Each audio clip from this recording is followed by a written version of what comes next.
Hello, good afternoon. This is Myesha Marie coming to do our reading the Bible together. And today we'll be reading Deuteronomy Chapter 25 from the New Living Translation. I hope you all are doing well. And we are going to get started. Suppose two people take a dispute to court, and the judge declare that one is right and the other is wrong. If the person in the wrong is sentenced to be flogged, the judge must command him to lie down and be beaten in his presence with the number of lashes appropriate to the crime. But never give more than 40 lashes. More than 40 lashes would publicly humiliate your neighbor. You must not muzzle an ox to keep it from eating as it treads out the grain. If two brothers are living together on the same property and one of them dies without a son, his widow may not be married to anyone from outside the family. Instead, her husband's brother should marry her and have intercourse with her to fulfill the duties of a brother-in-law. The first son she bears to him will be considered the son of the dead brother, so that his name will not be forgotten in Israel. But if the man refuses to marry his brother's widow, she must go to the town gate and say to the elders assembled there, "My husband's brother refuses to preserve his brother's name in Israel. He refuses to fulfill the duties of a brother-in-law by marrying me." The elders of the town will then summon him and talk with him.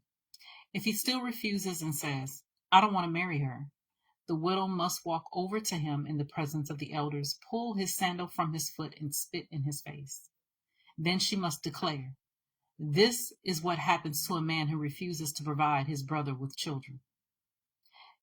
Ever afterward in Israel, his family will be referred to as the family of the man whose sandal was pulled off. If two Israelite men get into a fight, and the wife of one tries to rescue her husband by grabbing the testicles of the other man, you must cut off her hand, show her no pity.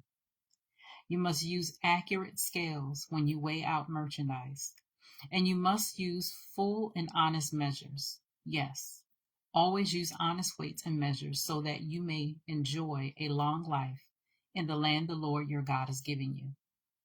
All who cheat with dishonest weights and measures are detestable to the Lord your God. Never forget what the Amalekites did to you as you came from Egypt. They attacked you when you were exhausted and weary, and they struck down those who were straggling behind. They had no fear of God.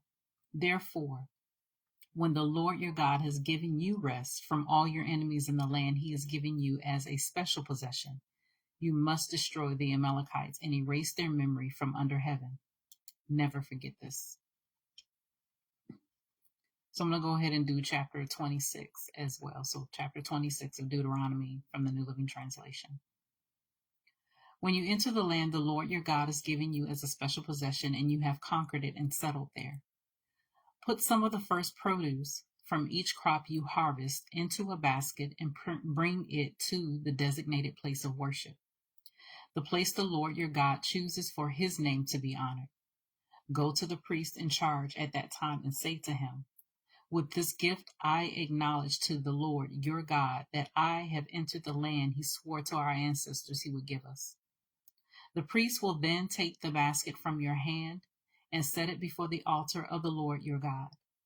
You must then say in the presence of the Lord your God, "My ancestor Jacob was a wandering Aramean who went to live as a foreigner in Egypt. His family arrived in few in number, but in Egypt they became a large and mighty nation. When the Egyptians oppressed and humiliated us by making us their slaves, we cried out to the Lord, the God of our ancestors. He heard our cries and saw our hardship, toil, and oppression.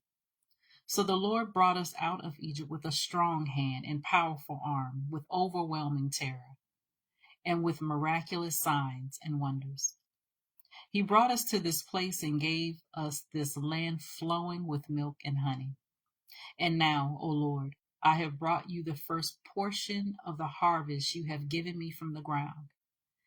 Then place the produce before the Lord your God and bow to the ground and worship before him. Afterward, you may go and celebrate because of all the good things the Lord your God has given you and your household. Remember to include the Levites and the foreigners living among you in the celebration. Every third year you must offer a special tithe of your crops. In this year of the special tithe, you must give your tithes to the Levites, foreigners, orphans, and widows, so that they will have enough to eat in your towns.